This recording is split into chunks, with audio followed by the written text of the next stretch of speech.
कई बार इंसान के जीवन में पाने की लालसा से अधिक फायदा छोड़ने की प्रवृत्तियां भी ले आती हैं। कई बार ऐसा भी होता है कि आप कहीं अटैच होने की बजाय अगर वहाँ से सेपरेट हो रहे हैं तो भी आपको फ़ायदा पहुँच जाता है, फ़ायदा मिल जाता है। नमस्कार मित्रों, मैं भानु प्रकाश शर्मा एस्ट्रो भानु शर्मा चैनल में आपका हार्दिक अभिनंदन करता हूँ। बात केतु ग्रह की करेंगे। मेष राशि के लिए केतु ग्रह क्या प्रभाव लेकर के आएंगे जब मेष राशि को 7.5 का प्रथम चरण भी चल रहा है। केतु वो ग्रह है जो डिटैचमेंट को दर्शाता है, सेपरेशन को दर्शाता है, अलगाववाद को दर्शाता है। केतु वो ग्रह है जो आपको बिल्कुल एकाकी जीवन जीने के लिए अग्रसर करता है या आपको है ना ऐसा इन्फ्लुएंस कर देगा केतु कि दुनिया में कोई किसी का कुछ भी नहीं। केतु वो साधु है या वो व्यक्ति है जिसने गेरुआ वस्त्र धारण कर लिया और अपने ज्ञान की खोज करने निकल चुका। केतु अंतर ध्यान है, केतु अंतर्मुख है। केतु ही छोटे छोटे अणु हैं और छोटे छोटे अणुओं से मिल करके एक बड़ी चीज बन जाना भी केतु ग्रह ही अपने को दिखाता है। केतु खोज है, एक तरह से खोजी स्वभाव का ग्रह यह केतु माना गया है। इसके पास में अब अगर अपन कहें ना राहु और केतु की जब बात करते हैं तो राहु ग्रह वो ग्रह है जो दिमाग से काम करता है, लेकिन केतु के पास में दिमाग नहीं है, उसके पास में सिर है ही नहीं, उसके पास में सोचने समझने और सुनने की क्षमताएं नहीं है, देखने की क्षमताएं नहीं है। केतु हमेशा आपको एक तरह से आउट ऑफ द बॉक्स सोचने पे मजबूर कर देता है, क्योंकि उसके पास में वैसा दिमाग नहीं है। दिल से सोचने वाला ग्रह यह केतु बन जाता है। और उसकी जो सिक्स सेंस अगर कहते हैं, सिक्स सेंस जो है वह भी केतु का ही कारक माना गया है। केतु आपके लिए इस बार क्यों इम्पोर्टेंट हो रहा है? आपके लिए नहीं, सभी के लिए इम्पोर्टेंट हो रहा है। एक तो इस 2026 में केतु जो है वह 30 मार्च को रात्रि के समय परिवर्तन करेगा। परिवर्तन क्या करेगा? यह अपने खुद के नक्षत्र मघा नक्षत्र में प्रवेश कर जाएगा। अब आप इस केतु और राहु की स्थितियों को समझें। राहु जहां पहले से ही अपनी खुद की राशि में, खुद के नक्षत्र में विराजमान है, वहीं केतु भी पीछे का पीछे मघा नक्षत्र में यह पहुंच रहा है। अब जब राहु अपने नक्षत्र से अपने प्रभाव लाता है, वहीं केतु भी अपने नक्षत्र से प्रभाव लेकर के आएगा। अब यहाँ पे मघा नक्षत्र के ठीक 5वीं जो दृष्टि पड़ती है, मघा नक्षत्र से ठीक 5वीं दृष्टि केतु ग्रह की कहाँ जाएगी? दृष्टि मीन्स आस्पेक्ट जो है, आस्पेक्ट इसकी परछाई या इसका प्रभाव कह लो, तो वो कहाँ जाएगा? इसकी रश्मियाँ जाएगी अश्विनी नक्षत्र पे। अश्विनी नक्षत्र भी केतु का ही नक्षत्र है। नौवीं अगर अपन कहें कि भाई परछाई कहाँ जाएगी या नौवीं दृष्टि, आम बोलचाल की भाषा में दृष्टि बोला जाता है, तो ये कहाँ जाएगी? मूल नक्षत्र पे। ये भी किसका? केतु का ही नक्षत्र है। तो यहाँ पे कहीं ना कहीं राहु जितना बलवान है वैसा ही इस साल में, इस पूरे ही समय में केतु भी बलवान अवस्था में रहेगा।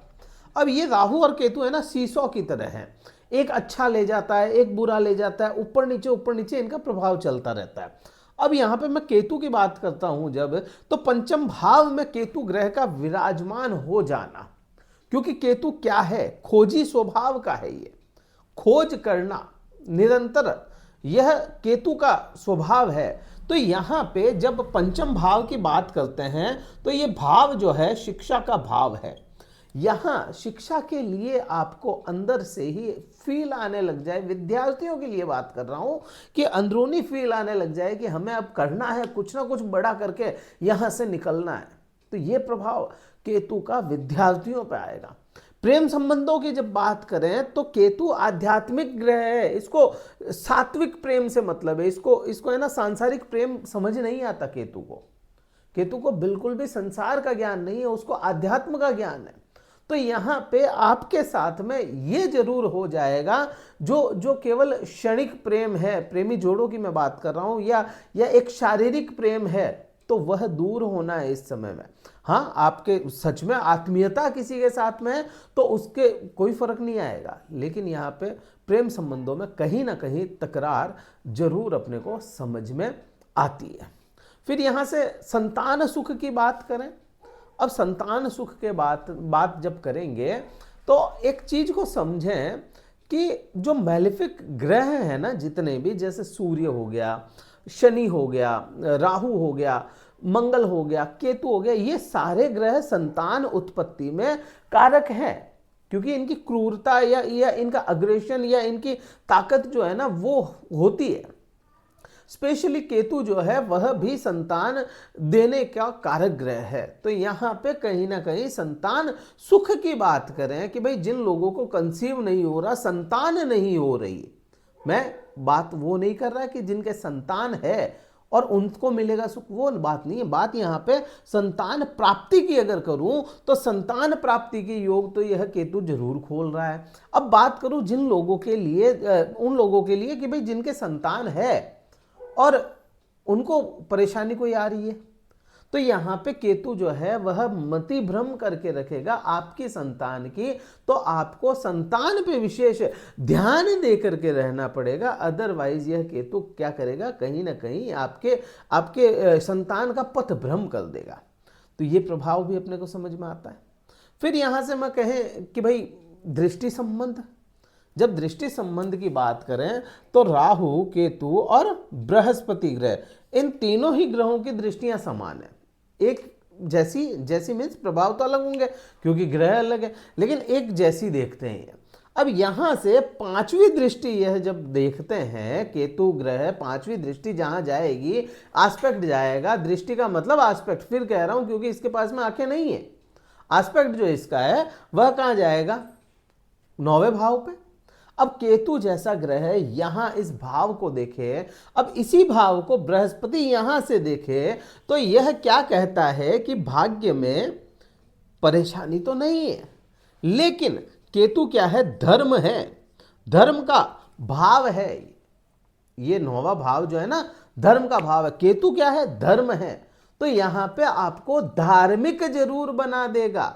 मेष राशि वाले जातकों को धार्मिक बना देगा ये, मेष राशि वाले जातकों को धार्मिक यात्राएं दे देगा ये, मेष राशि वाले जातकों को कर्तव्य निष्ठा के लिए अपने आप को सैक्रिफाइस करना पड़ जाए, ये चीज दर्शाता है अपने को।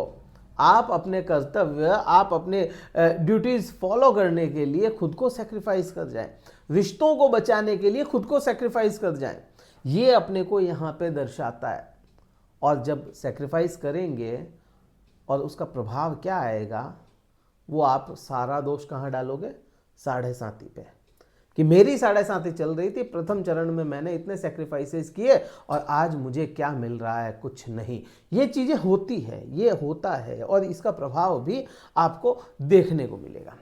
फिर 7वीं दृष्टि की बात करें।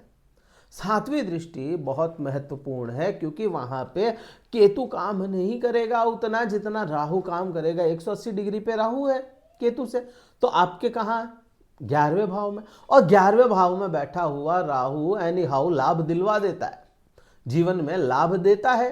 तो यहाँ पे आपके लाभ को लेकर के किसी प्रकार की कोई समस्या खड़ी नहीं होनी है। लाभ तो आपको मिलेगा ही मिलेगा, लाभ मिल करके रहेगा, उसमें कोई समस्या नहीं है, मान सम्मान भी मिलेगा। तो वहां पे उसके प्रभाव अच्छे से ही समझ में आते हैं। जब 9वीं दृष्टि की बात करें, 9वीं दृष्टि आपके खुद के लग्न पे आएगी, अश्विनी नक्षत्र यहाँ पे होता है।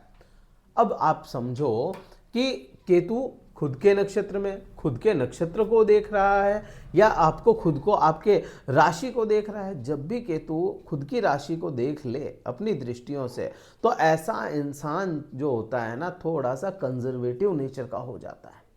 तो आपको यहाँ पे आपको बार बार महसूस होगा कि मैं लोगों के साथ में घुल मिल नहीं पा रहा, मुझे कुछ परेशानियां हो रही है, एक मैं सोशल लाइफ अपनी नहीं बहुत अच्छी कर पा रहा हूं। तो आपको है ना वो सोशल एंजाइटी आना शुरू हो जाए। प्लस दुनिया में क्या हो रहा है उससे ना मतलब रख के खुद से ही अंतर्द्वंद हो जाना, ये केतु का प्रभाव आपको समझ में आएगा। क्या उपाय करेंगे इस समय में? केतु के लिए सबसे अच्छा उपाय भगवान गणेश की आराधना करना होता है। केतु के लिए सबसे अच्छा उपाय है ऊंचाइयों पे जाना। ऊंचाइयां मीन्स पहाड़ों की सैर करना।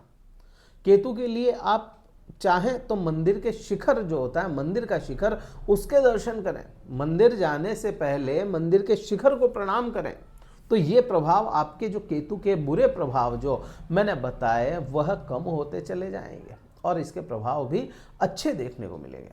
वीडियो कहीं ठीक लगे लाइक करना, शेयर करना, सब्सक्राइब करना चैनल को। और अगर कुंडली विश्लेषण करवाना चाहते हैं, डिस्क्रिप्शन में कार्यालय के नंबर दिए हैं, व्हाट्सएप मैसेज द्वारा संपर्क करके अपना स्लॉट बुक करवा के फिर मुझसे बात कर सकते हैं। इस वीडियो में इतना ही था।